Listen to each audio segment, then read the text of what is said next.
Hello viewers, welcome to my channel. आज हम class 10th का chapter 3 pair of linear equation in two variable की exercise 3.1 का question number 2 solve करेंगे।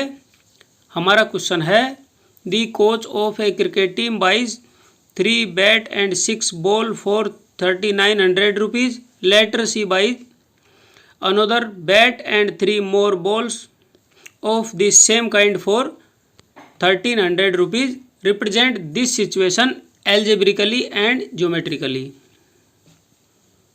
ये हमारा सवाल है। तो चलिए शुरू करते हैं। सबसे पहले ऐसे सवालों में हमने आपको बताया था कि इसे बीजगणितीय रूप में लिख लेंगे। तो बीजगणितीय रूप में लिखने के लिए क्या करना पड़ेगा हमें? सबसे पहले हमें बैट और बॉल का प्राइस मानना पड़ेगा। अर्थात let assume price of a bat, एक बैट का मूल्य x and price of a ball, एक बॉल का मूल्य y हमने अज्यूम कर लिया। Then price of 3 bat and 6 ball is 3900 rupees. 3 bat price x हो गया, 3 बैट का 3x हो गया, प्लस 6 बॉल का price 6y is equal to 3900 rupees. ये हमारी इक्वेशन 1 बन गया। इसी प्रकार then price of one another bat and 3 ball is 1300 rupees.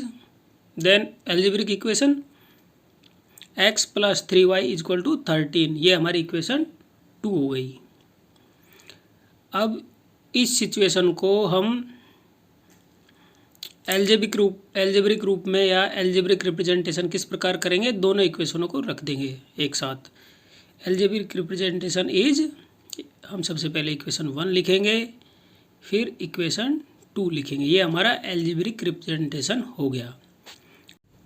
अब हम इस स्थिति का ग्राफीय निरूपण करेंगे, अर्थात ज्योमेट्रिक रिप्रेजेंटेशन करेंगे। तो इसके लिए हमें जो एल्जेब्रिक 2 इक्वेशन प्राप्त हुई उसमें से सबसे पहले इक्वेशन 1 लेंगे।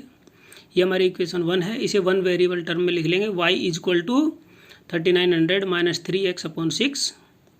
फिर हम एक टेबल बना लेंगे x और y के लिए। अब हम x का मान अज्यूम करके इक्वेशन 1 में रखेंगे और y का मान प्राप्त करेंगे।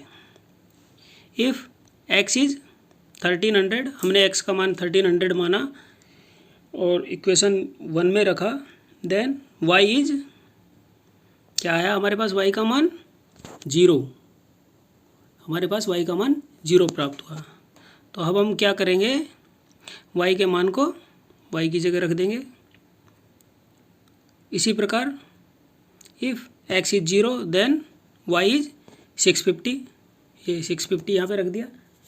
फिर हमने माना if x is 300 then y is 500। y का मान 500 आया। इस प्रकार हमने इक्वेशन 1 के लिए x और y के 3 कोऑर्डिनेट प्राप्त कर लिए। इसी प्रकार अब हम इक्वेशन 2 को लेंगे। ये हमारी इक्वेशन 2 है। 1 वेरिएबल टर्म लिख लेंगे, y is equal to 1300 minus x upon 3। अब हम एक टेबल लेंगे x और y का मान ज्ञात करने के लिए। अब हम x का मान मानेंगे, if x is 1000 then y is 100। y का मान क्या आया? 100 आया। तो अब हम क्या करेंगे? 100 को y की जगह रख लेंगे। इसी प्रकार हम x का मान 100 अज्यूम किया, इक्वेशन 2 में रखा। देन y का मान हमें प्राप्त हुआ 400। y is 400। If x is 400 then y is 300। 300 y का मान प्राप्त हुआ। इस प्रकार हमें इक्वेशन 1 और 2 के लिए x और y के 3 कोऑर्डिनेट प्राप्त हो गए। अब ग्राफीय निरूपण के लिए हमें एक ग्राफ पेपर लेना पड़ेगा। ये हमारा एक ग्राफ पेपर है। अब हम देख रहे हैं कि हमारे x और y के जो कोऑर्डिनेट है उनका मान बहुत बड़ा है, जैसे 1300, 1000 बहुत बड़ी संख्या है। तो इस ग्राफ पेपर पर नहीं आ सकता, इसलिए हम क्या करेंगे? सबसे पहले स्केल मानेंगे। हमने स्केल लिया। स्केल x अक्ष पर 1 सेंटीमीटर इज इक्वल टू 200, अर्थात x अक्ष पर एक खाना, 1 सेंटीमीटर मतलब एक खाना, 1 centimetre is equal to 200। y अक्ष पर 1 सेंटीमीटर इज इक्वल टू 100। अब हम x अक्ष पर स्केल के अनुसार मान रख लेंगे। ये रखा। इसी प्रकार वाई एक्स पर रखेंगे, ये रख लिया। अब हम इक्वेशन 1 के एक्स और वाई के निर्देशांकों को ग्राफ पेपर पर अंकित करेंगे। पहला कोऑर्डिनेट क्या है इक्वेशन 1 का, एक्स अक्ष पर 1300, ये हमारा 1300 यहाँ पर आ गया, और वाई अक्ष पर 0, वाई अक्ष पर 0, तो ये हमारा पॉइंट ये हो जाएगा वाई अक्ष पर 0, तो ये हमारा पहला निर्देशांक आ गया। इसी प्रकार हम एक्स अक्ष पर 0, then y is equal to 650, तो ये हमारा दूसरा कोऑर्डिनेट ग्राफ पेपर पर अंकित कर लिया। इसी प्रकार हम तीसरा कोऑर्डिनेट भी ग्राफ पेपर पर अंकित कर लेंगे। ये हमने तीसरा कोऑर्डिनेट भी ग्राफ पेपर पर अंकित कर लिया। अब हम जो ग्राफ पेपर पर तीनों कोऑर्डिनेट को अंकित करने पर जो बिंदु मिले हैं हमें, उनको ज्वाइन करने पर हमें इक्वेशन 1 के लिए एक सीधी रेखा प्राप्त होगी। ये हमारी इक्वेशन 1 है। इसी प्रकार इक्वेशन 2 के कोऑर्डिनेट लेंगे, एक्स अक्ष पर 1000, वाई अक्ष पर 100, ये आ गया।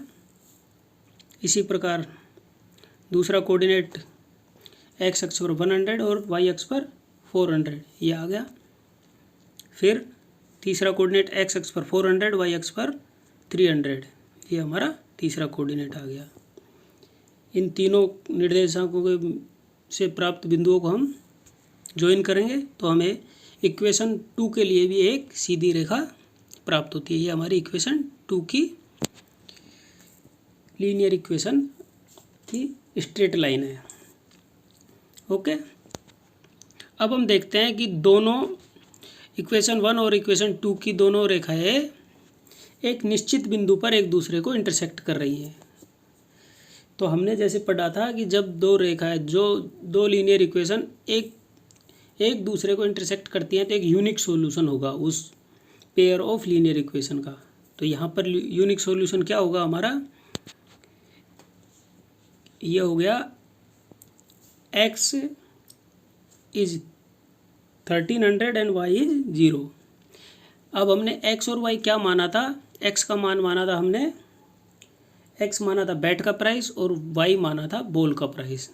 इस प्रकार हम कह सकते हैं कि हमारे price of a bat is 1300 rupees और price of a ball is 0 rupees. 0 तो हो नहीं सकता, इसको हम इस प्रकार ले सकते हैं कि जब हमने दुकानदार से सामान लिया तो उसने जब 3 बैट लिए तो 6 बॉल साथ में दी थी फ्री में, और जब हमने 1 बैट लिया तो उसने 3 बॉल हमें साथ में दी थी।